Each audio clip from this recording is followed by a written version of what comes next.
Hello and welcome back, MC1 Gamer here, bringing you another video about Age of Sigmar. And well, this time we're going to go and recap my experience at Adepticon 2017. I just got back last night, pretty late from it, and wanted to put out a video and just talk about my experience and how it went, and show some great pictures and just gush about how great an event this was. The first thing I want to say is, there's a couple of people I think that really need some appreciation. And a lot of times they're unsung. I've run some smallish events. I've never run anything as big as, of course, Adepticon. Adepticon is the biggest wargaming event, show, whatever you want to call it, in the Northeast. Northeast, in North America.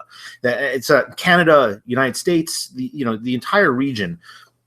This is the big show. I mean, there are other shows out there that are pretty big, but it just doesn't compare. Adepticon has become the main event, the biggest thing in North America, and to run something like that is not easy. So, Alex, props to you for running the Age of Sigmar, specifically the Age of Sigmar aspect of it. It is to run a series of events like this. Sometimes it's very thankless. It's a lot of headache and a lot of work. And I just want to say first, before I even get into anything else, to make a shout out to you, to all the people that help you. I'm not sure if that was your girlfriend or your wife, another unsung hero, but all the people that kind of contribute to Alex making this kind of a thing happen. It's amazing how big Age of Sigmar has gotten, how big it is getting, how much we can see where it's going. The trajectory is just launching. So let's get right into it. I want to also mention, of course, thank you to Vince Ventrello for your hospitality. You were a gentleman. I know you had a hard time with the early part of this event with some major car issues. But, Vince, it was great to spend all that time I did with you, and as well as Tom, who came in on Friday and spent the second half of the event. It was great to have that as the experience, among many other things. I met with a ton of people from YouTubers, fellow YouTubers, other content providers, podcasters, the Warhammer TV crew and the hosts, people who came up to me, not just people who came up to me who were viewers, gushing about my army and about my channel and knowing who I am, which is a little creepy sometimes, but in a good way at this show. I mean, there were people was just so gracious, such gentlemen. Some with kids that came up that parents who have seen some of the content that I put out there about being a parent. Being a dad with a young son, trying to get him into the hobby, and how you can bring kids into Age of Sigmar, and how it helped them with their experience, and it emboldened them and made it a positive thing, which was great. That warms my heart, and it makes me feel that what I'm doing is reaching out to people, connecting with them in a great positive way, and that makes it all worth it. But having people come up to me in such great numbers and such consistency was really a bit of a surprise. And I mean, you get feedback from your videos, you talk to people on channels and hangouts, maybe you go to some local events, and you get feedback. But to do it on a grand scale like this, and have people just coming in the middle of your game just to do take pictures, or just to say hi, and the comments that people made, of course, about the army. This is a picture of the army, after I got there. And I'll move off this. I'm just going to keep this as an image while I talk about some of the beginning stuff. It was at some times it was a little bit overwhelming, and it was just great.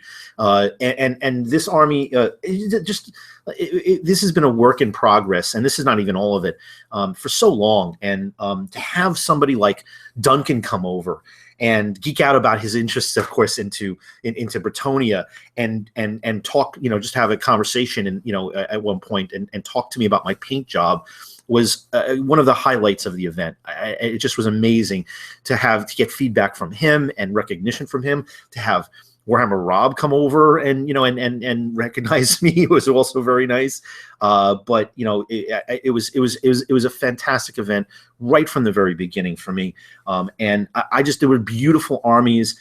I spent a lot of time looking at everybody else's armies and complimenting them and learning from some of the things that they're doing and that they did, especially the boards. There's some beautiful boards that people use, these battle boards display boards.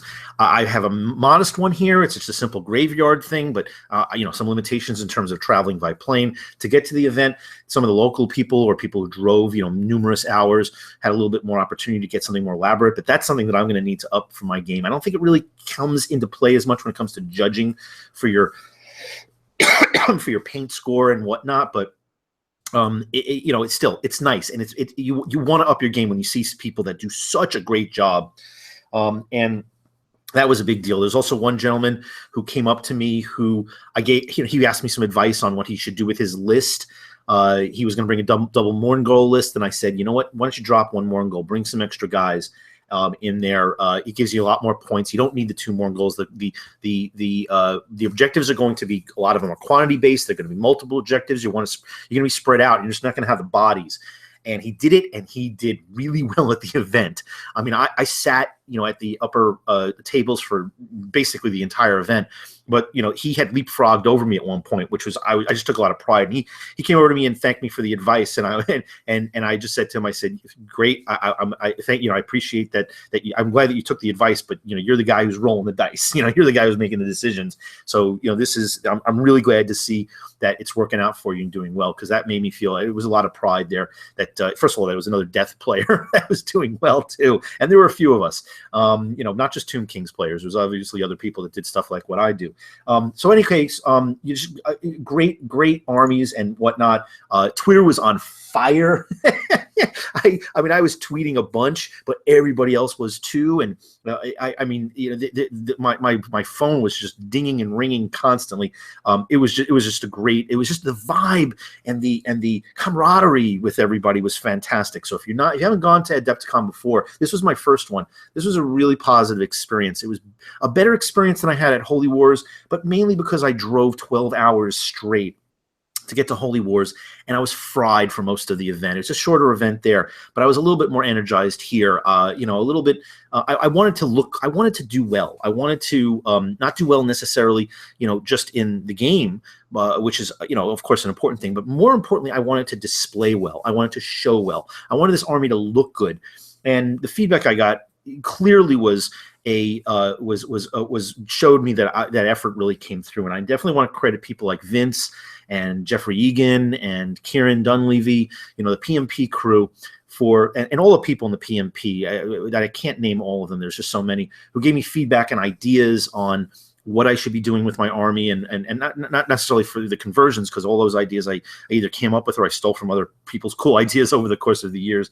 But just in terms of paint job, how to make some of these things pop and how to do some of the stuff I wanted to do, and from people that are better painters than I am, and clearly some of it is rubbing off, and I'm improving. And I really, really credit those people. Any of you who have interacted with me and given me feedback and advice and suggestions and step-by-steps, you know who you are, and I just want to reach out and say thank you so much for taking the time to do that, not just for me, but to anybody else who you're doing it with, because it just makes us all grow and do better as a community. But let's get to the action, because I know that that's what you're probably here looking for. You want to see how everything went on the event. So let's get to some paint jobs, and we're first going to go talk about and some games. I first want to talk about what I brought to the event, and I didn't make a list for the you can scroll down it if you're interested in it. I can always copy and paste it. You can shoot me over a message. Just message me on YouTube. But I'm going to go down the list. You can see everything that's here. I was in 2 events. I was in the 2,500 point event, which is the War Host, and then I was in the 2-day event for the championship, Saturday and Sunday. That's the 2,000 point. So for this one, I was bringing I had a Vampire Lord who you could see nearly dead center here. And again, I don't have closer pictures here. I can probably zoom in just a little bit. But if you really want to see pictures, I have the lead up to Adepticon video, which really went through all the scrolls and talked about what kind of stuff I've been doing and units that I've completed for this army. And I posted a bunch of this stuff on various different forums of websites. So you can see better pictures there if you want to see these. But just to give you an idea of the list, because I don't want to go through each individual, picture of each one of these things now. So I had Vampire Lord mounted on a Nightmare, Heinrich Kemmler, the Lich Master from the Compendium list, I had a Vampire Lord on an Abyssal Terror, so he's on the much bigger base over here, and I'm going to be adding wings. I've managed to find before the weekend some Bellicor wings, just the wings, and I'm going to be adding that because they look so good. Although he's on a Nightmare, an Abyssal Terror, he's just on a gigantic Nightmare here, which is the old Arcan mounted model. I can get away with him not having wings. I want to obviously increase the look and feel of this one. I gave him the Death Lance. I think that's the better value. He was rocking the artifact called the Tomb Blade, which allows you to heal wounds. You can even, as you kill things, and you can even give the wounds to others that are within range. I have my 5 Blood Knights, which are here. These are my Fallen Grail Knights on Nightmares. I have 30 zombies in 3 different units.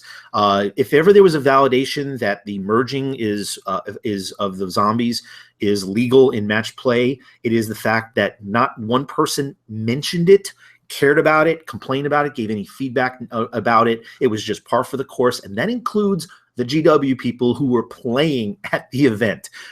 Senior people, rules people, design people. Nobody batted an eyelash, and that wasn't a topic that even came up. And I was kind of prepared for it because I know it's been a point of contention with some people in the community. But if ever there was a validation that you can do it, it doesn't break the rule. You just can't go over 60. This was probably it. In any case, moving on, so this is a 2,500 point list. So this is the bigger list. I actually brought 4 units of 10 zombies each with the intention of merging them or having the flexibility of moving them independently if there was an objective that I needed to have quantity on and it didn't seem like they were going to be within reach. I wanted to have that flex. I have 10 of my Hex Wraiths. Those are the ethereal questing knights that you see on the left here. I have the Mourngul, which Death doesn't have as much punch in a lot of ways, point for point overall than a lot of the top tier newer armies that are coming out, and then some of the really hyper competitive lists that you might hear or see or have people throughout there. I think Mourngul really kind of helps the Death in a number of ways. You do not need a Mourngul to be competitive, but it is a good model, even though you're spending a shit ton of points. And I wanted to bring one, and plus I painted it up, so I'm trying to bring stuff that I could paint. That's how I built my list. I have a Mortis Engine. You don't see it a lot in these events. I wanted to bring stuff that people didn't see much of. And Mortis Engine and Coven Throne was definitely among them. You just don't see Coven Thrones at a lot of events, even when you were, going back to 8th edition. But when it comes to AOS, I just don't see a lot of people doing it. I don't see them in battle reports as much. Some people do more Mortis Engines. I'm sure they're out there in the community. I've talked to plenty of people on forums and whatnot talking about double Mortis Engine or Mortis Engine Coven Throne or just Coven Throne by itself. These are great models. I think they're really good. I think they hit above their weight. It can be a little bit easy to take out or mitigate. There's definitely ways to defeat them, but if you don't bring enough really tough stuff that's going to distract people or become a bigger priority and they can survive long enough, they really can impact the game in really interesting ways. And what I wanted to do with this list, again, is bring stuff that I painted that I liked, that was part of the theme of my army, try to really overachieve with doing better with them than you might think when you look at the list. But then also, go against the norm. Try to do things that people don't see a lot of in death lists. And try to see if that may be throwing people off that way. Not trying to, I explained what all of these things did to every opponent, took the time, if they didn't know or if they had any questions, to make sure there wasn't any gotcha moments so that people weren't losing because they didn't know or they weren't aware. I really took painstaking efforts to make sure that was the case. But I also felt that because some of these combos or some of these things were not something that people may see very often or face very often, that might actually provide me with a little bit of an advantage. And I think it helped. It certainly helped because I was going up against some crazy, crazy tough lists and really, really good players. So let's get down to the next part, which is my summoning.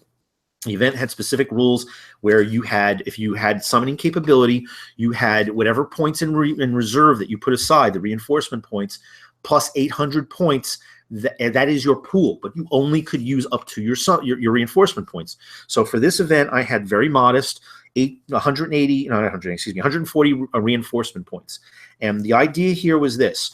I could bring in a couple of different combinations of things up to 140 points, but I had 940 points of options. So that's where you see things like another unit of zombies. So I could get up to 50 zombies in this unit, even though I brought 60. because I had more options in the 2K game, and you'll see that later in the second video that I'm going to do.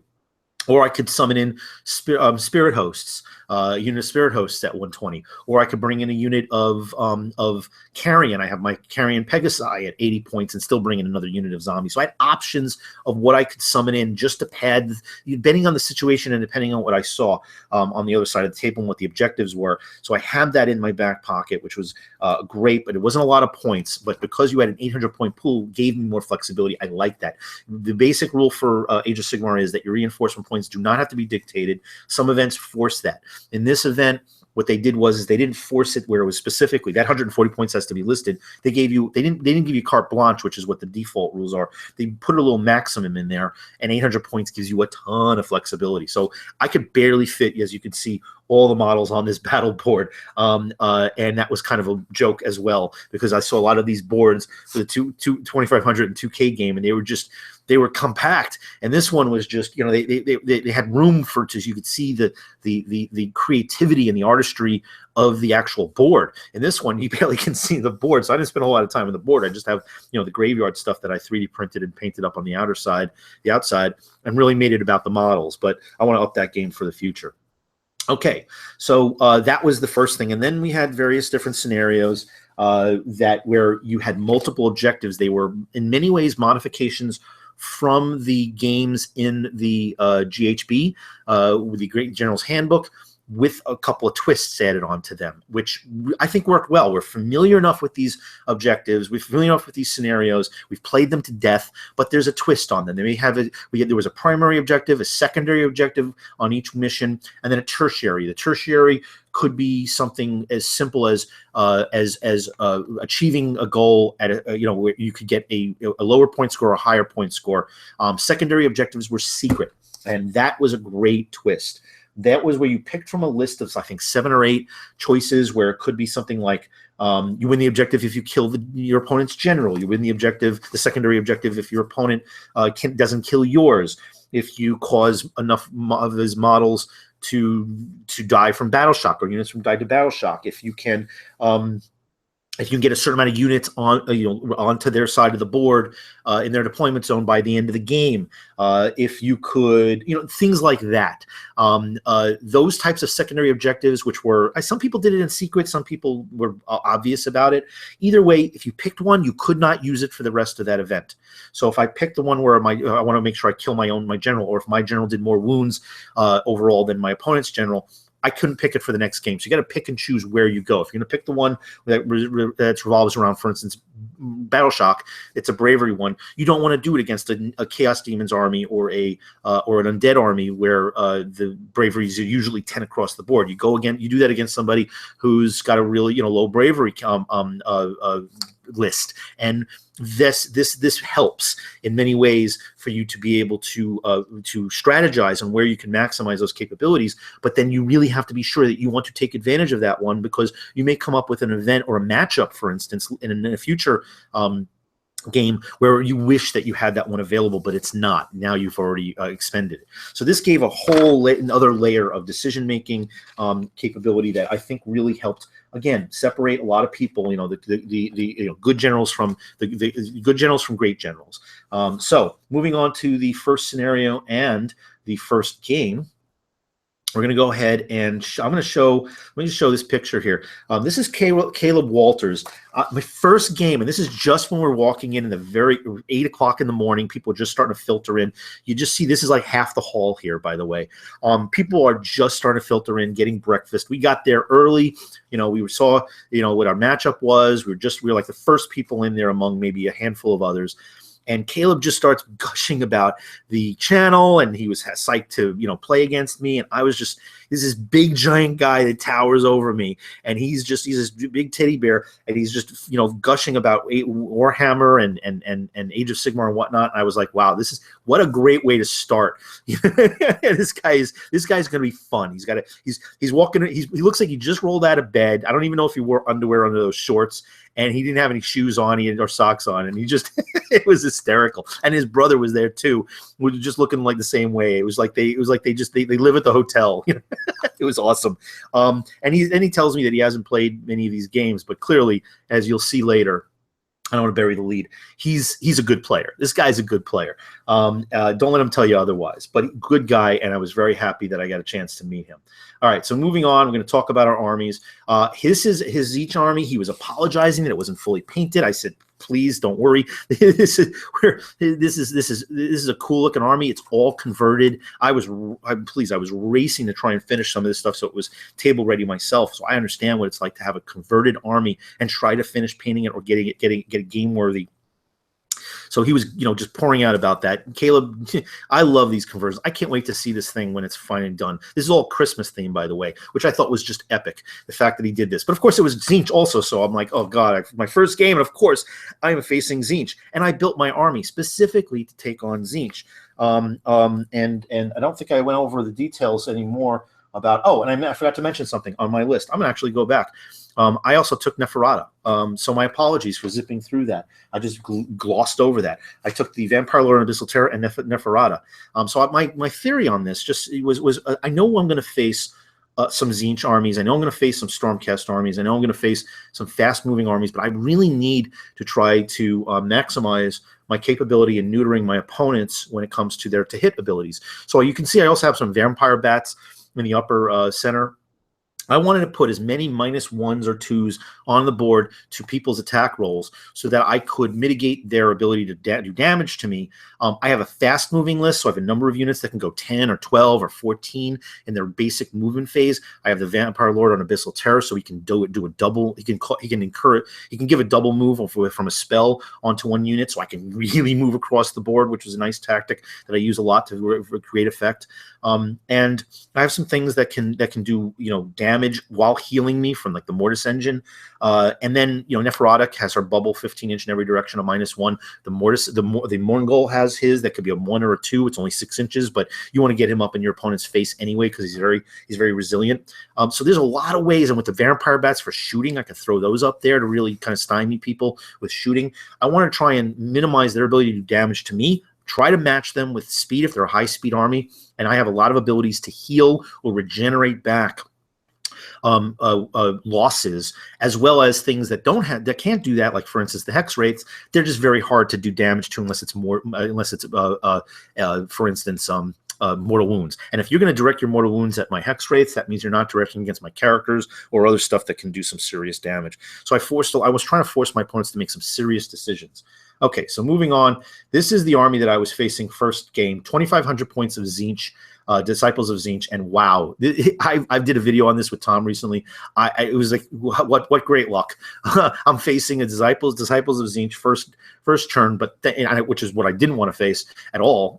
And I faced this army more than I faced anything else at this tournament, but at least I built to it. I built to try to kind of counter it a bit.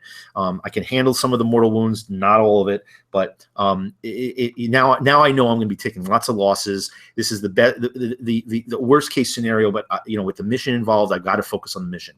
I've got to sacrifice where I can and focus on the mission. So that's what I did. So we move up. This is deployment. The first game was called Tear Down the Walls, and it was the pitched battle. Let's see, I forget which one exactly when it was. It's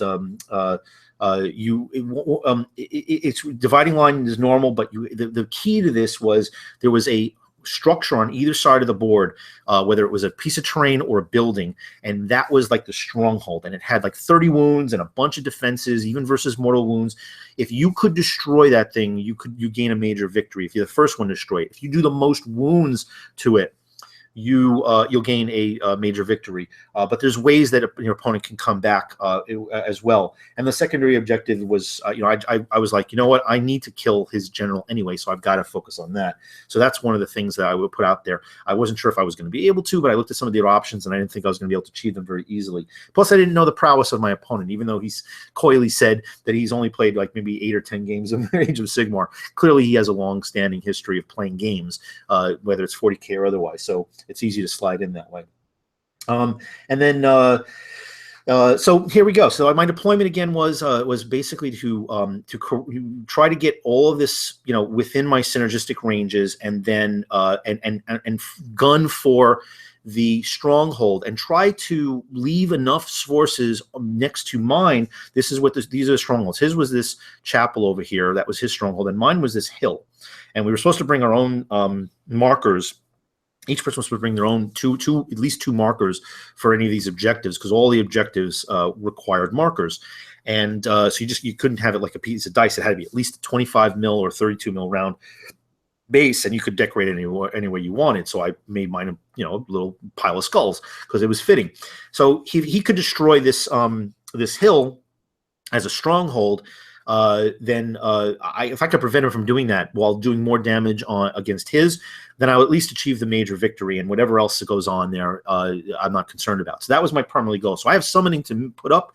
I was going to try and put some stuff up onto my hill to kind of slow him down with it, and then just beeline for his, because I know that I can't spread out too far and I do have some fast moving stuff, but I don't know what he's going to do, and he's probably going to take first turn because I believe he had less drops than I did. So what did he do? We go to turn 1, and he gives me the first turn. So I was suitably shocked that I got the first turn, that he gave it to me. I think this might have been a mistake, but I think he was concerned about his bubble wrapping, and he knew from what I was capable of, and obviously watched one of my videos on some of the strategies that I've employed with this army.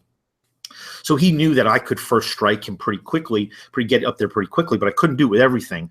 So I guess he kind of figured that if I get up there really fast, that he could just destroy me if I did that. So he's kind of baiting me in. But I was thrilled to have that first turn, because I got the option to now dictate how, who's going to be in the lead, who's going to be racing to catch up. And I wanted that. So I'm sure that he could have done that, but I had to go center here to kind of fool him which direction I was going. Am I going to bunker in and protect mine, or am I going to go offensive and go after his? And well, I'm going to go after his, because I'm not going to match his damage output. So if I can do it first turn before I start taking losses, I can get a lead. And then if I can preserve that lead, I'll win the game. Now, doing that, I wanted to minimize his capability to get to my stronghold. So I summoned up a bunch of zombies, and I put them up there. And I'm glad I did, because I think it was a situation where he was like, these are just not worthy choices. These were not options that I want to go after, that I want to waste time and effort on. But it also limited some of his ability to move, and certainly proximity issues, and the idea that maybe I could swarm over a particular section and try to eventually advance to his lines was a concern. But if I could put a barrier that prevents him from easily moving towards my stronghold, I don't care if he kills those zombies, I don't care if he kills whatever else I put over there. But if he wants to spend the time to do that, he's not dishing out damage onto my stronghold with 30 wounds. It has a 3-up save versus mortal wounds, a 4-up standard save. It could absorb a lot of. You have to devote a lot of damage, a lot of stuff to do to that to kill that thing in 1 or 2 turns. So if I can do it first, I'm golden. And if I can slow him down on doing it, then I'm glad to take the losses. So that's what I did with this. And then of course I'm going to try and swoop up here and put as much stuff as I can right onto that stronghold, which is past his starting line. All right, it's probably about 6 or 8 inches, maybe at most. I know this picture probably doesn't do it justice, but just to get within charge range, this is probably a good 6 inches in, and that helped me tremendously, as you'll see here. I went and I did the double move spell onto my Blood Knights, because they won't move quite as fast as my Hex Wraiths. I moved my Hex Wraiths up to as far as I could get them.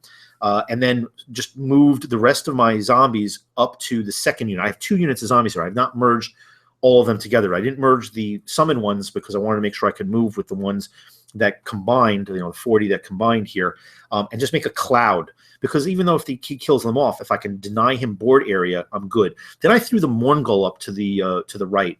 And the reasoning for that was distraction. This was a complete distraction. I wanted to stop him from looking at what I was doing with the stronghold and focus on the Mortis Engine. But if he focused on the Mortis Engine, not the Mortis Engine, the Mourngul, I have the Mortis Engine in the center where I could do some pulse. I mean, the Mortis Engine is not listed as a monster, so I can get a +1 to my save, which is a nice thing. It is a behemoth, but it's not a monster. And then I put Neferata behind this large structure in the center. I know he can move a lot of things out where he can get line of sight and go after Neferata. But I also know that Neferata, if he focuses fire with a lot of his Skyfires, he's got a ton of Skyfires, then I'm going to as good as Neferata is, she can go down. And I didn't tell you what his list is, so let me go back and tell you what his list is. So his list, let's go and take a look here. He's got a Lord of Change with incorporeal form. It's a Tzeentch demon hero. His artifact is the Phantasmal Weapons, and he's got Fold Reality. He's got Kairos Fate Reaver with Fold Reality. He's got the Blue Scribes with Tzeentch's Firestorm. And he's got a Zangor Shaman, which has the Lore of Fate, Treacherous Bond, and the Lord of Change, Bolt of Tzeentch. So he's got a ton of dishing out spells that can dish out mortal wounds, and a ton of things that he can do here. He's got, let's see, he's got another Zangor Shaman, yeah, with Shield of Fate and Unchecked Mutation, and then he's got a Gaunt Summoner with Glimpse of the Future and Bolt of Tzeentch. So just a crazy amount of cool spells. He can dispel a 27 inches. He can he's got multiple castings of some spells. Just a sick list, very powerful list. Then he has 10 pink horrors. I don't think he took any points. I don't think he took any points where he could then turn them into blues and then brimstone. So because that didn't happen. So he's got 2 units of 10 pink horrors, 1 unit of Zangor Skyfires, 2 units of Zangor Skyfires with 9 each. Sick. The amount of points you spend on these guys. It's a lot. It's 480 for each one of those, but worth every single point. 10 Chaos Marauders twice. They have axes and shields and the Tzeentch Mark of Chaos, and those are just fodder. So he's a lot of layers here. And I saw this, a lot of Tzeentch players were doing this. They were kind of bubble wrapping multiple layers so you can't get up the casters in the Lord of Change. I don't know if that's a wise idea. I think this is a very mobile list. I don't think you need to do that kind of stuff, but I guess you need to do it when it comes to things like first strikes, alpha striking. You want to make sure that people can't do that. So there was plenty of stuff that was in my way where I was not going to get to them so easily. Okay, so I move up, and so the next turn comes in. I mean, I have my 15-inch range for Neferata, and if anything comes up with this Mourngul, I might be able to double that up. And he has a few things that are maxed out with bravery. So I didn't think I was going to get the -2. Meaning coupled with Neferata, I'd have a -3 incurred onto him for to hit rolls. So I would love to have gotten that, but he had decent enough bravery. Lower down here, I have my Vampire Lord on an Abyssal Terror and my regular Vampire Lord on a Nightmare. I want to support these guys here. The main cause for that is that I want to make sure these guys at least get their 6-up save. Neferata doesn't have the Ruler of the Night, so she's only giving it a 6-up save. I wasn't getting the 5-up with that, so I want to make sure that I extend that duration across all of these units. And then here is Heinrich. Heinrich is here to try and add some additional healing ability, additional spelling ability, additional the ability to throw out an Arcane Bolt or Mystic Shield. He can do 2 spells, but he's also here to try and unbind. So if my opponent moves up within an unbind range, then obviously I'm going to move Heinrich closer. I want to be able to get an advantage on the unbind because Tzeentch rules the magic phase. It's just the way it is. And also Heinrich, he's down here. He's got that Cloak of Mist and Shadow, so he can kind of sneak wherever I need him very easily. I can put him in one of these buildings and extend his reach to unbind all over the place. Plus, if he takes any damage on a 2-up, I can defer to the zombies, and I'm more than happy to have the zombies take those wounds. So this is how I did it in the first turn. And then I charged, and I rolled very well.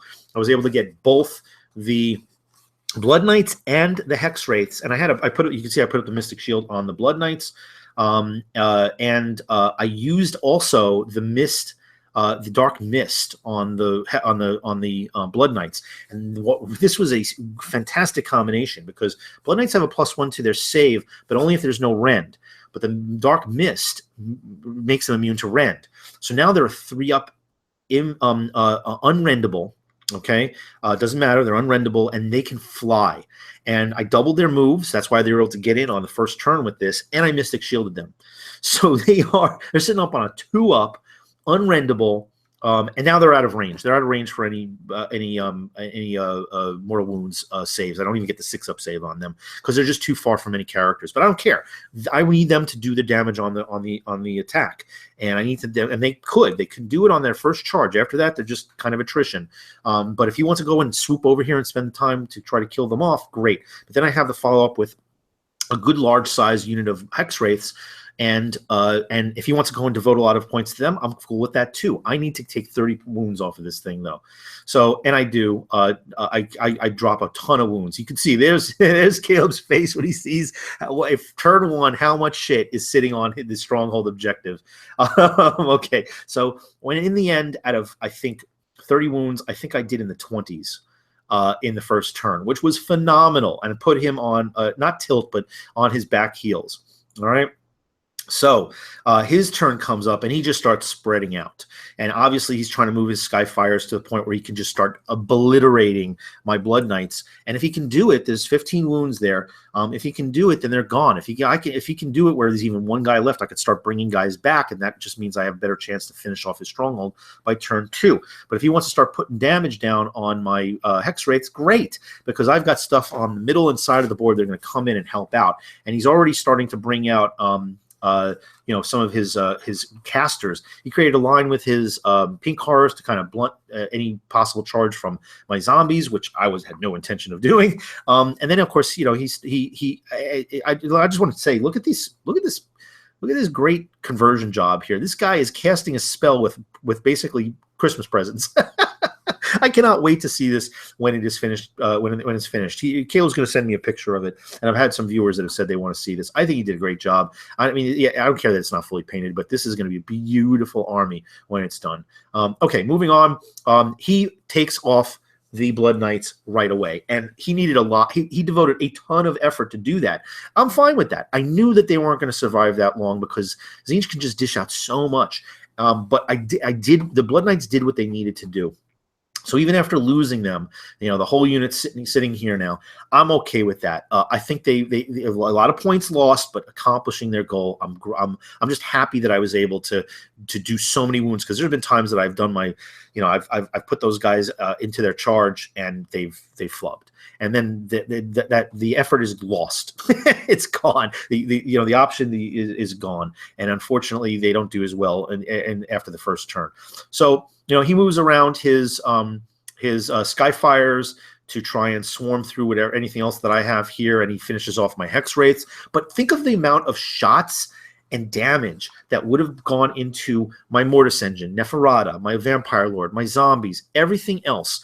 Would have all that stuff, and there's so much damage output and mortal wound output that Tzeentches can do with their spells, with their shooting. Those Skyfires are ridiculous, and good ridiculous. That I'm okay with this. I lost 320 points from the Hex Wraiths, and another 240 to 260. I forget the exact amount for the Blood Knights. Yeah, a lot of points, but that could have easily been my general or some of the other big and important stuff. And these guys did their job. They've almost taken out this entire strong. I think by the time we get to it, I'm already at 28. But you see that he's taken up this whole board section here, and I've got everything on consolidated in the center or supporting it. And all I need to do is get to this goddamn chapel and finish it off. So we get to my turn, or we get to the roll off, and I've got some really good stuff here to kind of own the turn, and I managed to avoid having him do the double turn, and I was very happy when turn 2 came along, and I just started moving stuff up. So he doesn't have a lot of fast movers here on this flank. I thought that he'd keep some of his Skyfires to kind of swoop down and around the zombies, and since he didn't do it, he moved everything over, and he needed all that stuff to finish off those 2 shit kicker units. I felt I could move the zombies towards the center. He doesn't have anything fast enough that's going to get to my stronghold at this point. So I move it towards the center to kind of threaten there, and I swoop everything over to the side to kind of try to just get in range of either attacking the chapel or removing some of this stuff. He's got this shield now with all his Skyfires, which have 4 wounds each, and rerollables fucking saves. I think it's 4 up rerollables, which is obscene. So I put Neferata in the backfield here. And the reason why is I gave her the double move. I gave her the Dark Mist, so she's at, I think, a 3 up, 3 up unrendable. She could fly already, but now she's moving at like 28 inches. and I think I threw the Mystic Shield on her too. I forget, or it may have been, for all I know, unless I see the token on the next picture, it may have been dispelled. But the idea is to take Neferata and charge into not just the Lord of Change, but also take out the chapel. And I was able to get the spell off with Beguile, so she couldn't. His Lord of Change wasn't able to attack Neferata.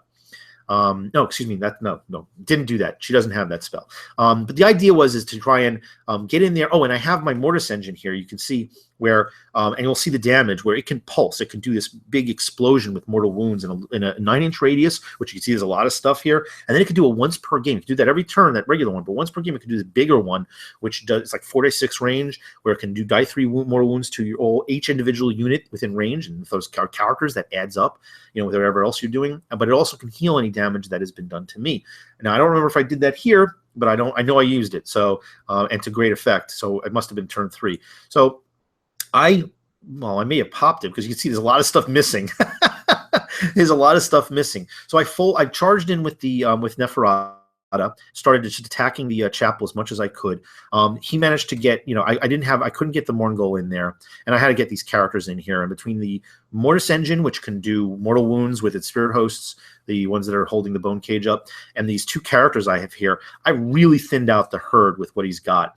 And then I have this large unit of zombies in the middle, and I think he managed to take off some of them. He was throwing some of these spells and doing mortal wounds, and I don't care. They're 1 wound apiece. I got rolling a lot of dice. I'm rolling 6s to save a lot of them, but it doesn't matter. And it's still I have Neferata and the Morngol here. So there's a lot of units that were stymied by this -2 to hit. Really helped me a lot. Okay, so that's the end where we get to turn 2. He starts opening up. This is on his turn, and he just starts destroying these zombies. At this point now, I've merged all the zombies. There were like 50 of them, I think, and now I'm losing. I'm down by almost half of them. So we move on. Let's see here. I think that's a redundant thing. Okay. I think what happens here when we get to the next turn, I think I might have mislabeled that. I think this is turn 3. I think this might be a summoned zombie. No, this is just me going, I think, towards the objective. Okay, yeah, so I just consolidated the objective with another unit of maybe, I think, 10 summoned zombies. All right, so we go to turn 3. Neferata kills off his Lord of Change. I lost both of my characters. Neferata dies. Because those friggin' Skyfires are unbelievable. Okay, no, I was wrong here. Look, see, we have some zombies that were able to make it with Heinrich up into his center, and he's now running away with his I don't know, maybe this is the Lord Change, maybe it was Kairos that I had killed. In any case, we have, you could see that most of what's going on here in the center has been destroyed. Obviously, I didn't take pictures of every single turn. I've lost my characters. His Skyfires have been severely depleted. He's got, I think, a unit of 9, with some casualties, a unit of 3 maybe in here somewhere, and then these 3 as well. But I've taken some wounds. I think my Morngol, he dumped a ton of stuff into the Morngol. He's sitting at 5 wounds. My Mortis engine is at 3, but this chapel is completely open, and if I can get there, I think it had 2 wounds left on it, but he hasn't done a single wound to my chapel. And in the middle of the game, Duncan comes over and just starts talking to me about my army and saying hi, and I was like, you're talking about Bretonnians, and I was thrilled. I was over the moon about that. It was cool. He came over and we started chatting, and I just had to take a picture. So there you go. There's my ugly mug built for radio, and Duncan showing his appreciation for anything Bretonnia. All right, so we get to it, and you could see that I've lost just about everything on this side now. He unloaded clearly a bunch of stuff to finish off my zombies. I didn't have anything left to go and kind of save Heinrich. What little he had, I think he had a unit of Marauders that kind of just ran the whole game around this side to try and go after the objective, and he still hasn't done any wounds to it. He managed to get to the objective, and his Skyfire's all the way over here, and he finishes off everything I have left. So he finished off the Morngol with a tremendous amount of shots, finished off my 2 Vampire Lord characters, and managed to take out also Heinrich. The problem is that this is now turn 3. As soon as one of the rules of the event, and I agree with this, one of the rules of the event is if one side loses all its models, the game ends. Completely ends right there. And that was a mistake. And Caleb learned this for the next games, because he would leave a model or not attack it just so that he could continue to complete his objective, which, again, he could have taken this game, I think, because in the 2 remaining turns, we were getting close on time running out anyway. He might not have been able to get 2 turns, but I think he could have gotten 1 turn. And with the range that these Skyfires have and with the amount of shit they can shoot, it's a good chance that he could have gotten 30 wounds off of this the hill objective over here. And mind you, the hill gets a 3-up save versus mortal wounds and a 4-up save that reduces your opponent's rend characteristic by 1. So if you're rend 1, you're rend even. It's actually worse than an unrendable. Well, not worse, but it would say, if you have a -2, it'll be a 5-up save. If you have a -3, God forbid, it'll be a 6-up. And either way, it's hard to take down wounds off of this thing. I mean, it took 2 turns for me to get to 28 out of 30, and I still didn't finish it off. And that was with Neferata. It was like half my army, easily. And I spent, whatever other stuff I could do, the pulses, the necrotic pulses, arcane bolts, whatever I could do, I still could only get that much. So I'm questioning whether or not he would have done it, but it's possible, because those Skyfires would have gotten in range and absolutely could have dished a ton of damage. That 3-up save versus mortal wounds would have hurt him, though, in a big way. So it's possible, but I don't know if he would have been able to do it with any surety. And then the time was short, so that worked in my favor. But even so, he killed it. Once you're tabled, you don't lose the game if you get tabled. That is a big thing. I think that is a good idea from a TO perspective, because you can sacrifice units to achieve the scenario objectives and gain the points. That is the trade-off. This is not the game. Age of Sigmar is not 8th edition. It's not about preserving models. It's about achieving your objectives. It's about gaining points in the objectives or whatever the objectives are. And if you have to sacrifice units to do so, great. So the fact that he took everything off the board, but I sacrificed them to achieve those objectives, gave me the win. And the win ultimately came down to a 30-15 win against probably one of the coolest guys that I met there, and a really good player. And I don't want to give too much away, but yeah, I'll give it away. This guy won the overall on the 2-day event. This is Caleb Walters with his Zinch list. He's not on Twitter. He better get on it. He did really well, and he got best chaos for the 2.5K event. So he's not a slouch. He's a good player, and I was just happy that I had a really good tactical game with the guy who's one of the top players there and the top achievers there in terms of his list. Obviously, he's got a shit kicker list. It does help, and with 2,500 points, you have a lot of options. But I was really happy with this being my first game and how it came out, and I just had a great time with him. All right, my second game is, my list. I'm going to go tell you what my next player's list. This is Logan Schmidt, and he had said that also he's a longtime 40K player. He's recently got into AOS, and he has a very nicely painted Khorne list. So he has Arcan, which I was just over the moon to play against Arcan, man. He's got a Bloodstoker, Lord of Khorne on a Juggernaut, a Chaos Lord with a Rune Staff, Rune Sword, and a Steed. He's got a Lord of Sinesh on a Demonic Mount. He's got 2 units of Varangard, and I was thrilled about that because I want to see if the 3-man unit of Varangard matches up against Blood Knights. And I'll say right now, they don't. The Varangard are just too strong offensively, even though the Blood Knights can last because they can restore a model.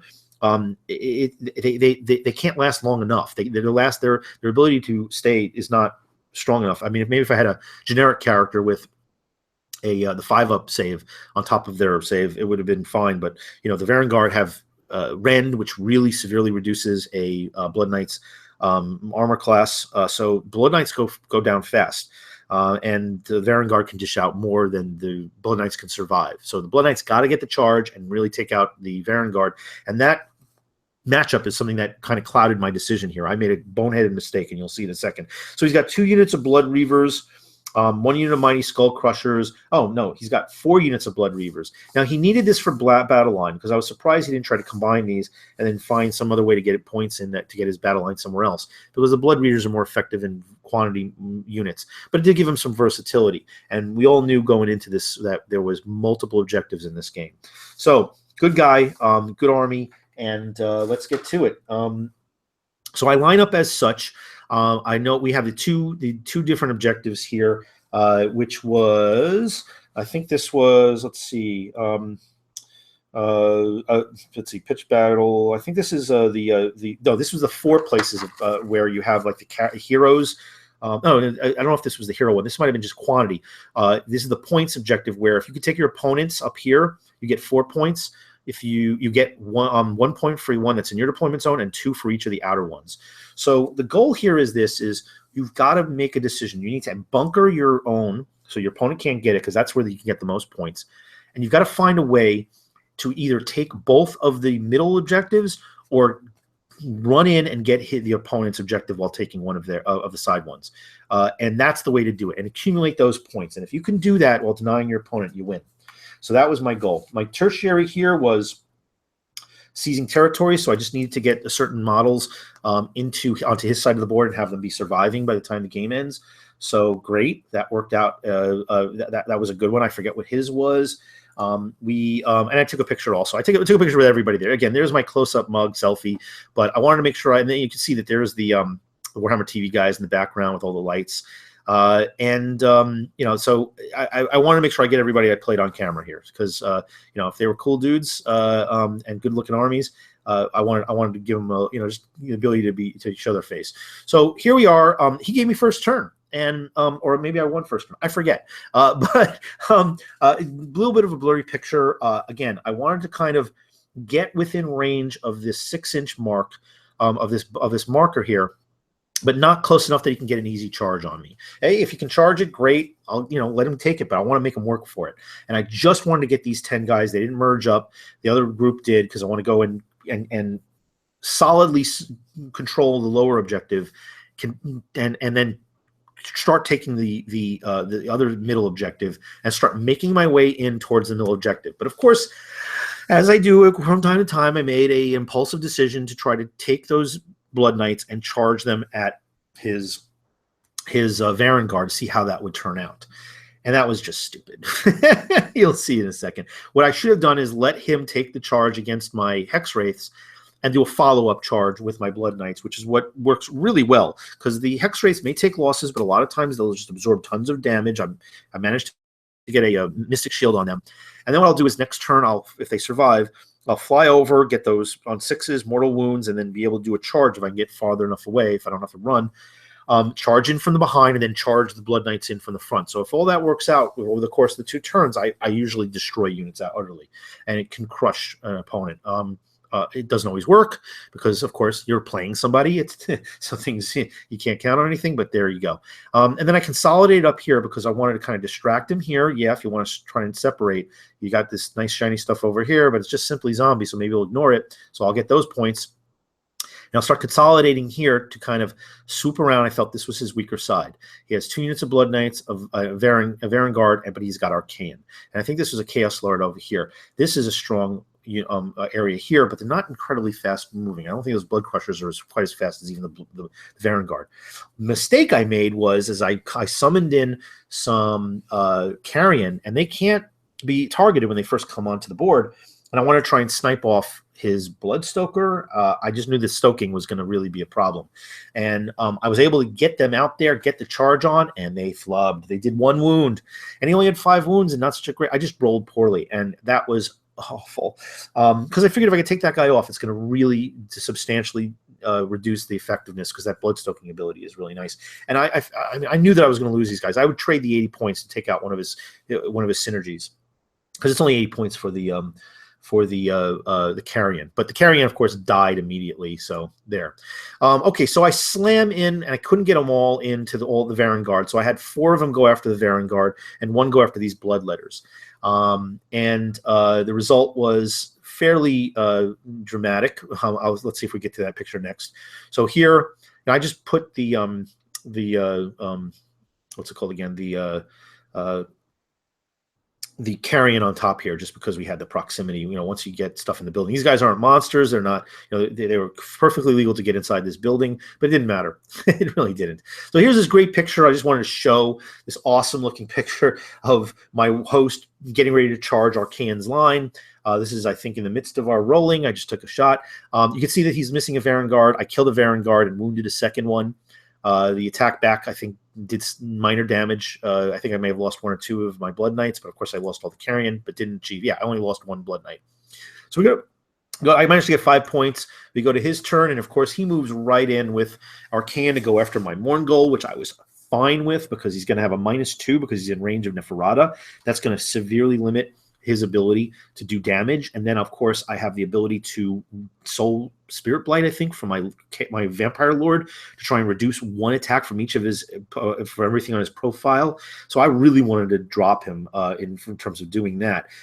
But he managed to get his Varangard right up here into my center point, which was smart. This really put some stress on my objective, and I don't have enough here on his objective. You can see I've already lost at this point that this happened another one of my Blood Knights. I may have lost 2 and I just got 1 back because I don't remember if this is the bottom or the top. This might be the bottom of 1. You can see that the carrion are gone, and he's starting to move these guys up, but they're not terribly far. He just doesn't have enough here to take this objective. At least I don't know if he does. He might have to own this objective with too many models. I only have 10 of these zombies, and they're not going to live for very long. So here we go. With let's see. I think at this point I've already I'm maybe down to like maybe 1 Blood Knight here at the top. I haven't really lost much of anything else. He's got his Varangard again right at I'm not that worried about the Varangard insofar as I know I can take him out, and I know I can reduce. I know I can effectively finish them off with what I've got left here. The problem is I've got bigger priorities. I need to own these objectives as much as I can with quantity, and he's only got 3 Varangard. So if I kill even 1 of them with 2 models, I'm not bothered by the fact that there's that he's chomping through my zombies. Let him do that. I think at this point I have reinforcements that can come and help, and you'll see how that works in just a second. So I think he got 3 points, and I'm up now by 5. I'm up 5-3. So I got the next turn, and I managed to get my. I think what I did was I had summoned. I think I had summoned Hex Wraiths onto the board, or I forget exactly what the circumstance was, but I managed to get them here off to the side, and I started just moving in on Arcane, doing my pulse. I moved these zombies away from his models. I wanted to keep enough of them here to be able to score for this objective, but further down so that as I started losing zombies, you can see I started taking them. Obviously, I was trying to take them where I could have still some quantity sitting at this particular objective on the left, but I wanted to be able to have enough bodies that if I needed to, I could merge these, and then I don't want to lose my main objective. I'd rather lose guys off here and take casualties this way and keep as many here so I can outnumber his Varangard. But you can see I've moved my Vampire Lord on Abyssal Terror, my Vampire Lord on a Nightmare behind his Varangard, and then charged from the rear. And right now I've got Neferata and the Mortis Engine and the Mourngol on Arcane, my Blood Knights retreated. I actually used the double move, from the Vampire Lord on Abyssal Terror on them to get them out of range and move them as far away as possible. And I ran them just so I can start healing them back for later turns. So I get 1 or 2 more models, and I can also be in a position to charge, because I figured if I needed to, they'd charge here to protect me in the center, or if I lose anything here against Arcane, on a charge, they might be able to finish off Arcane, who is, by the way, getting low. Between the Mourngol, Neferata, and the Mortis Engine all dumping onto Arcane, I think he's down to like maybe 2 or 3 wounds. And you can see he's got multiple dice here already adding up on Arcane. So at this point, I think my Mourngol is down on 5 wounds. I warned Logan, you should not be dumping everything you have into the Mourngol. You be my guest if you want to. I think he moved up. I think there's a sorcerer on a Slanesh steed that came in to help, trying to finish off the Mourngol. He just dumped everything he could spell-wise and everything that Arcane was doing onto the Mourngol, trying to finish him off. And I've seen so many armies where their best stuff just breaks against a Mourngol, and even though they might wound it, it has the ability to come back. But now I'm down to half. And yeah, I'm at 5 wounds, I think, and I need to try to kill this sorcerer on the steed of Slanesh to be able to, I need to kill something in order to get this heal. So I dropped him down to 5 wounds. He had 1, and I flubbed on my wounding. wasn't able to get it, so I have to do it by other means, and that is the Mortis engine, or I think you might just be seeing him here in the lower center. Uh, uh, Heinrich. Heinrich has a spell where he can add one. He can heal one wound to all models, all of your models within a range. Obviously, he's not restoring the dead with it, but if there's multiple wounds on a model, and it'll heal one, and that helped. And I didn't have anything here that was wounded other than the Morngul, but I want the Morngul to survive because one bad round of rolls could make that Morngul, make that Morngul go away, and he's what's holding back Arcane right now. Well, him and Neferata and a Mortis engine, of course. Okay, so at the end of this turn, I'm at 8. I didn't do as well because he took the right-hand side, so I only was able to get 3 points at this point. We might have miscalculated. I don't remember if it was points based on the turn. I think we were just doing it where it was the static points, which now that I'm thinking about it is probably the right way to do it. And then he starts moving in. Again, I'm surviving. He doesn't have many models here in the center, but he had the Vanguard can dish out a lot of attacks. So he's moving back at everything he has up front. I think he failed with a bunch of key charges. And we move over to here where the Morngul, again, he's absorbing damage. I think he's at 6. I think it was because I did that heal. He charges into the back of my Vampire Lords on this side and then puts these Skull Crushers into my zombies. Now, I'm only getting a 6 up at best if I'm in range, and I don't even know if I am. I think at this point I might have actually merged the zombies into one unit again, the guys that remain to kind of bolster them. This 10-inch might have connected with the zombies down here, but it didn't really matter. What matters is that I've got an extra save for some of the attacks on everything else, but I've got this 15-inch bubble for Neferata -1. And then there were a couple guys. I think it's this Lord on a Skull Crusher. This unit of I forget what they are. I don't know if these were. I don't think these were Marauders. They might be. They might have been converted Marauders. His Slanesh Lord, as well as the Bloodletters here on this side, all within range of Neferata. But a bunch of this stuff was in the 6-inch range of my Morngul, incurring an additional -1. And I think there's a few things here that might have even got -2 because they didn't have high enough braveries. Either way, very substantially helping me in terms of mitigating a lot of his volumes of attacks. And this is how we kind of ended it. The finale of this one was a 26-0. Time ran out. It was really about the objectives. The fact that I scored a couple more points than him, this was an even game. This really was an even game. I would say that this might have been a little hole in the scoring system, because if you won your major objective, you basically got all the points. You can get a secondary and a tertiary that could give you like maybe 5 or 10. I've had a couple of games where I didn't win. I maybe I got a minor victory. My opponent got like a 5 or a 10. It helps you, but you can go 26-0. This 26-0 victory did not feel like a 26-0 victory. This was a fight to a standstill. Now, I didn't kill Arcane, but I think he has like 1 or 2 wounds left at most. He was going down. So that was definitely happening. But, you play the game, and when time expires, you got to move on. And because it's a tournament, it's not like you're playing at your local club. I don't know how this would have turned out. I wish I could have found out. I think this would have been a cooler game to have a resolution playing to game 5, playing to turn 5. But, you have 2.5 hours, and you got to speed it. And, we were having fun. We were enjoying ourselves. But you can kind of get lost in the euphoria of enjoying a game and having fun rolling dice and seeing an awesome model with great paint on the other side of the table, and then lose track of where the time is. So if you're going to be a tournament player, you really got to think about those things. But when time expires, you just add up the points, and there you go. But Logan was a good player, a smart player, a very effective army, and a good, nicely painted one too. He had some squares there, but no hate for squares, no hate for rectangular bases. We want anybody out there who's trying to be an elitist and say everything's got to be on rounds.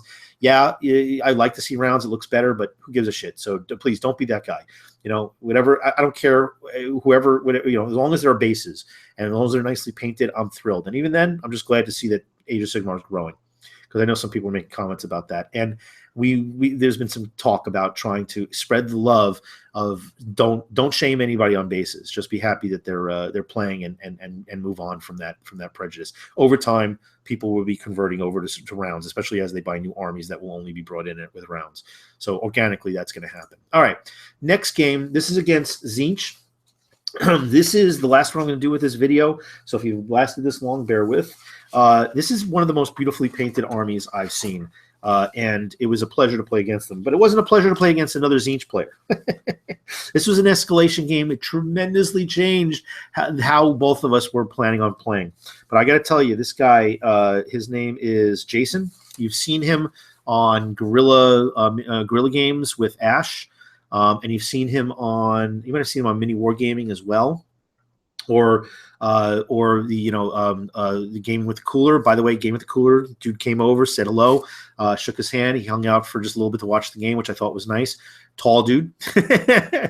Either I'm short or a lot of these guys are taller than they look on TV, but maybe that's just the way it works. In any case, Jason's beautiful army is a Lord of Change. He's an command trait Arch Sorcerer, so he's got +2 spells. He's got the aspect of Tzeentch, which regains Destiny dice, the Baleful Sword, and he's rocking the Arcane Bolt, Mystic Shield, Infernal Gateway, Fold Reality, and Firestorm. Wow, that's a lot. Okay, then he's got the Zangor Shaman with on a disc, and he's got a whole bunch of spells too.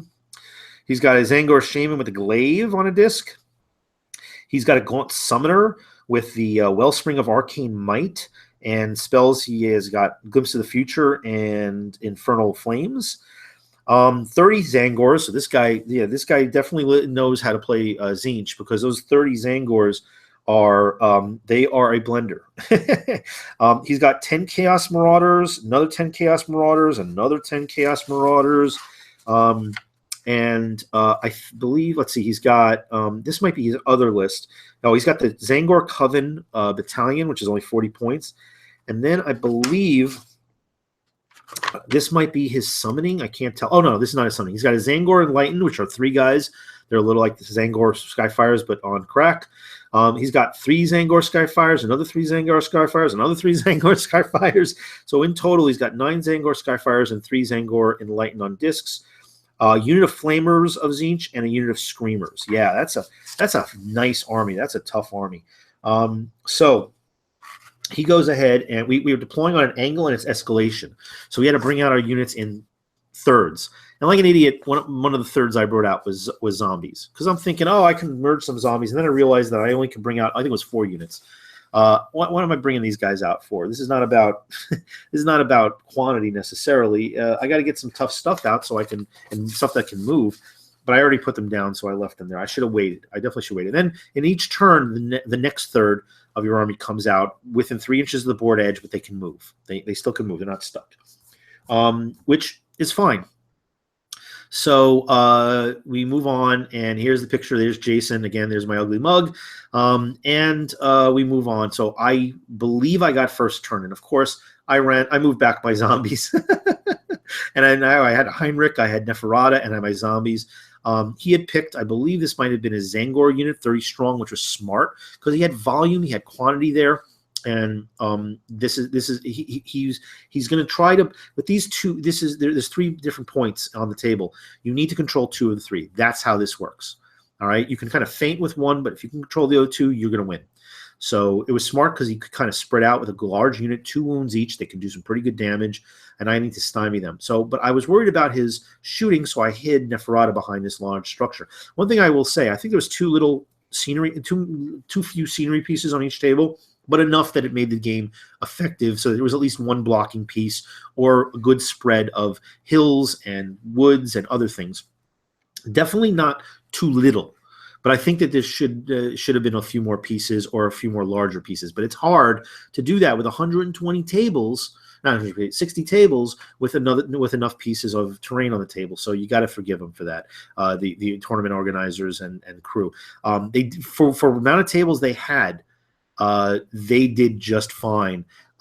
For a game, I like to see more terrain, but being that there wasn't as much terrain, the terrain that was there was, first of all, great, but you could see that there were some line of sight blocking things to take advantage of, and there were some buildings on every table practically. So it definitely was a good thing. It gave you the sense that you weren't playing on barren. If you were playing on 3 or 4 pieces of terrain, that would have been too little. So I hid Neferata for shooting or for spell purposes. We go to turn 1, and he goes first. So he brings in this unit. I believe these were Marauders. Oh, they're not, yeah, they're Marauders. I think they are. Yes, they're Marauders. So he starts bringing in some quantity units so he can start controlling some of these objectives. I don't think it was a situation where you get points. You just have to own them by a certain turn number. That might have been it. He has this large spread out array of Zangor, so he's now kind of, he's within range of this one in the center, and he's definitely owning this one over here. So this was a problem. I definitely had to figure out, how am I going to do this? So the best way I could do it was blow him up on both of these, split my power on both of these sides, and let him have the one on the far left. All right, so I bring in my Blood Knights. I think I might have brought in all my my Hex Wraiths, and I brought my Vampire Lord in, and my Vampire Lord was there to kind of take one of the attacks off of all the Zangor. And now I have my Morngol, I have Neferata, I have a Mortis Engine, I have a lot of these things, so if I can break his Zangor, I think I can break him overall, because his best, strongest unit with good output of damage is going to be gone, and it's a quantity unit, and it's a lot of wounds, and everything else I think that's going to be crunchy. Now he has a lot of shooting and mobile stuff, but I just don't think he's going to have the bodies that he's going to be able to deal with it, and I have enough mobility that I can catch him. So that's my goal. So he has a +1 save. I don't know if it was from a spell or whatnot. I used the spell to make these guys -1 attack, and that was kind of what the theme was for a good portion of the game. So I move in, and I just wanted to go down the line. This was a nice little picture. I'm sorry that it's a little bit blurry, but I just wanted to get as many bodies in here as possible and just do as much damage with these Zangor, because if I can remove them, again, I think I win the game. And I held my zombies in reserve, and held I put Heinrich in this tower thing here. All right, charged in and just started unloading, and now he's at a -1. I think in some cases, no, he's -3. In some cases, -2, and otherwise, because there's some of these braveries they're not demons. Some of these braveries were kind of low, so that really helped. And I destroyed more than half of them. You could see he's got 2, 4, 6, 8 out of 28 or 30, I forget. Oh, 30 of them. Yeah, that was nice. That was great. So that worked out fine. I think he thought that he could blunt the attack, but I just brought everything to bear and destroyed most of them. Now he's got almost nothing on the center one, and I can bring in my Blood Knights and my zombies to get the quantity on the center one, and I have enough stuff still sitting here to kind of grind out these Zangors while they're also depleted with a -1 attacks, and I think still 1 or 2 to hit, depending on what was in range. So we move on to the next turn, and he starts bringing more stuff onto the board. So he's got his Lord of Change, he's got the discs, the flamers. So he brings them on board, and he's going to start counterattacking. He moves down to that bottom objective. That's where he keeps everything as much out of range as Neferata's bubble as possible, and he has the range to shoot with to be able to do that, because a lot of his stuff can shoot at 16 or 18. I don't know if we can even shoot at 24, maybe. I don't know. But I have a 15-inch bubble on Neferata's -1 to hit. So that kept him in an unfortunate situation for a good long period of time. He wanted to stay out of that so we can get as much shots off. And I was perfectly happy to stay to own the objectives with bodies while he tried to eliminate stuff.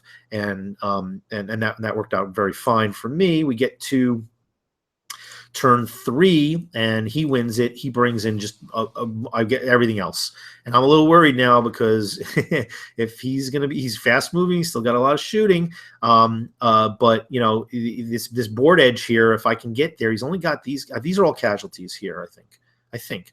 In any case, these are not very strong units here. These are I could blast through that with what I still have left that I haven't brought on the board, and with stuff I can redirect fast moving to get over there. But I've got to survive his turn. So he redirects all the stuff to stay out of the bubble of minus to hit, and starts shooting, and he dumps a ton on the Morngol. Again, if you're facing a Morngol, either you put everything in your army on it till it dies, or you ignore it completely and just destroy the rest of your opponent's stuff. Don't do middle ground. And he kind of did middle ground. Just everything that he had here, all these guys were doing it, but that's not his entire army. If you can't bring something to bear, and just start rocking it with everything you got, don't even bother. He could have removed my Mortis Engine. He could have dropped most, if not all, of my hex rates. He could start dropping some characters that, you know, would have died with 5 wounds or 8 wounds. Little by little, that stuff adds up. You know, he could have gone after Neferata. She's only got her regular save and the 6 up after that. But with enough shots, it's going to get through. And she's got, I think, what, 12 wounds? I think I might have gotten, you know, a +1 wound from the Triumph because I was down a few points. But anyway, we go on further. I think I might have dropped. Look, he doesn't have enough bodies here next to this objective. So I'm going to own this objective right now. And he moves in a bunch of these guys. I think there's a more Zangor or Marauders. Moves them in to try and just get enough guys, but he couldn't get them close enough where they were all available. And I'm now starting to drop his Lord of Change. I'm starting to dish out damage on his Lord of Change. His Lord of Change is ready to die. And he's just, I think he came out at one point, he came down to, I think my Morgul might have been at 1 wound. But I was able to heal him back with a number of things. The pulse, the one-time pulse from the Mortis engine, from the healing spell from Heinrich, from the ability to kill a model and get die 3 wounds back from the Morgul. All this stuff started adding up, and now he's only at 5 wounds. So he's definitely coming back from the dead. We move to turn 3, and I bring my stuff on the board, and everything I had goes onto this side. He started moving these, you know, these Marauders off towards the center, these Tzeentch Marauders towards the center. So that got him out of position. He's only got the 5 or 8 or 10 guys here. And with my Vampire Lord on Abyssal Terror and my zombies, all my zombies here on the hill, they were just sliding off because the hills were very slick.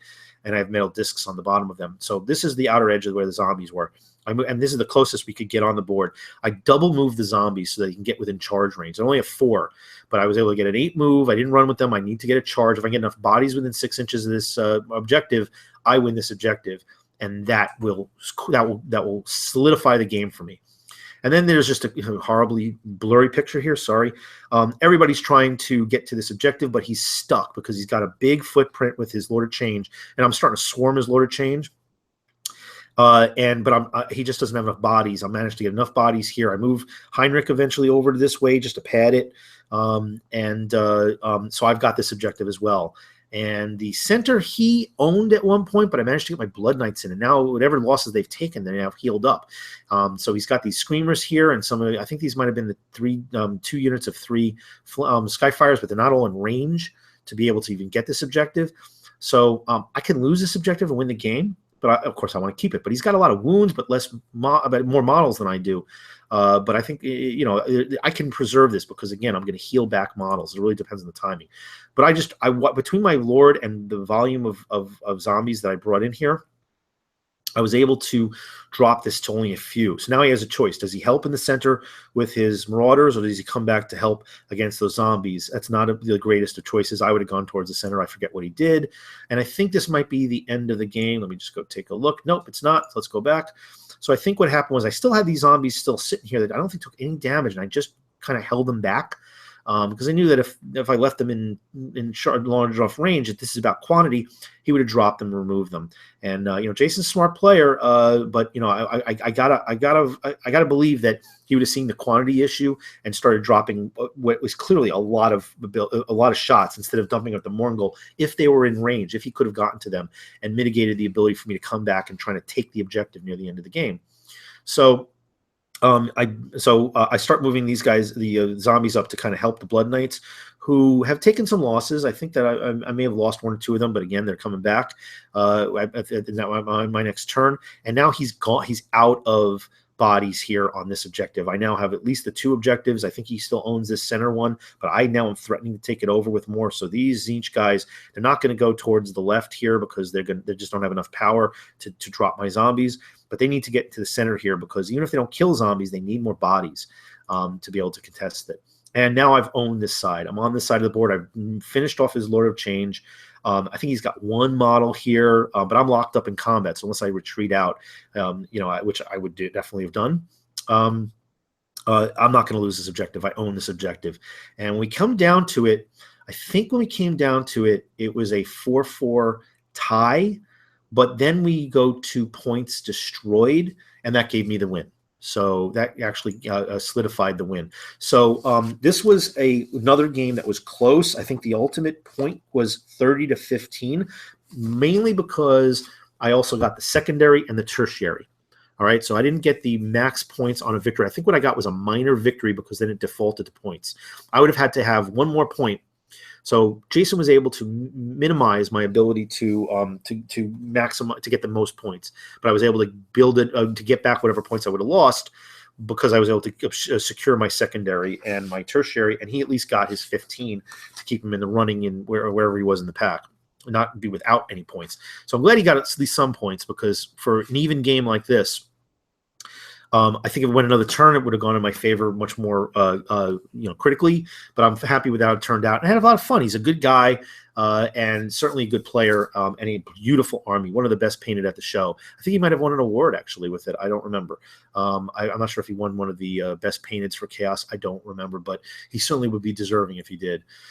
So let's move on. This is one of the pictures, just to move on from the games, because that's how I finished off, and I'll talk about the actual results in a second, how I did overall, and if I won anything. So this is one of the Crystal Brush submissions, and everybody knows I'm a big fan of the Death Armies. I did a big conversion on my Nagash. This is Nagash sitting on a throne, and he's got a Vampire Lord. You could see the tenseness in this Vampire Lord paying homage to the god of death with his presenting his sword. And I just everybody was talking about it. I was one of the first people posting the pictures on this, but there's just such reverence from this Vampire Lord giving it to Nagash. I thought this was one of the coolest things in the world. And this is a little bit better, clearer picture. Great paint job, great colors. Colors just really evoked the dread and necrotic nature of these guys. Nothing flashy or glowy, just dingy and perfect. Here's the cloak, the back of the cloak and the back of just beautiful non-metallic metal colorings. Just a really great job. And here's Nagash himself with just a little bit of glare from the glass. Gorgeous, gorgeous job. Very natural, not overdone. And then here's a little bit from the side. I wanted to go and get a picture of that. These are all ghouls here, and this is on top of his chair are these Vargeist wings. Gorgeous. I think I have a closer. Yeah, there we go. So these are Vargeists and ghouls, just part of his chair, and just it looks great. And it almost like while looking at a sculpt from the movie Alien. It just really had that great look, that great feel, the color palette. Beautiful model. I don't know if it won anything or if it placed. I may have been one of those second overall. Either way, just gorgeous. Right up my alley. And then someone else who was one of the very famous painters that enters Crystal Brush brought in Tiamat. And I know it's not Age of Sigmar, but I don't care because it's gorgeous. It's just gorgeous. Beautiful job. So we're getting down to it. How did I do? When it came down to it, first of all, let me just first say this. I walked around in the let's go and just bring up this picture here. I came at this event thinking, I'm going to be happy coming into the top 50%. I'm glad with that. I'll be happy if I achieve that. Any of these, I mean, there's 3 events. There was the Vanguard and actually 4 events. There was the Vanguard and the War Host on the first day. I didn't do the Vanguard, 1,000 points. That was the more popular one. They got that one on the feed. They didn't put the War Host on the feed, which is sad, unfortunate. But hey, whatever. The idea though is that there was 2 events there. I picked the one with the 2,500 point cost because I wanted to bring more stuff and have more stuff on the table and just be able to play stuff that you don't always get the chance to play. And then on Friday there's the team tournament. I didn't sign up for the team tournament. A couple of people said they could, they didn't have partners. Would I want to play? I apologetically, just said thank you, no thank you, because I just wanted to be a tourist on Friday. And then there was the championship Saturday, Sunday. I'm glad I did that way. I would love to have played with some of these guys that were inviting me. A lot of people came up to me and said, hey, you need a partner. And they found partners, of course. But the idea I wanted a day between these events because this 3 games in a row from 8 o'clock in the morning till 7 o'clock at night, and then an awards ceremony at 8 o'clock. It's a long day, and you only get like a half an hour and then an hour between the games. And that's, I didn't get a chance to go to the dealer's room. I get lunch, hit the bathroom. I wanted a day where I didn't have to do anything. And so I did that. And then I had the 2 days back to back with 5 more games, and then you go. Well, I'm glad I did that because I never hit the dealer room after that. And I ran into a bunch of people, and one of them was Uncle Adam. And there's Tom with me. We were walking around, and I was going to get a game with Adam, but he has a lot of stuff going on. A lot of people know him. He was walking around with his camera and video camera, doing interviews and taking pictures.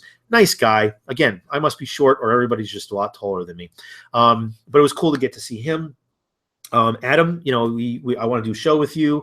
We talked about it. If you're watching this, also, it was cool to meet you and talk to you and whatnot. I wish we could have got a little bit more and got a game in. We'll do it another time, I'm sure. But it was cool. And then they made the awards, and this was the big surprise. I got Best Death General, which I was thrilled with. I mean, the amount of comments and positive feedback and reaction I got to my army was immense, more than I expected.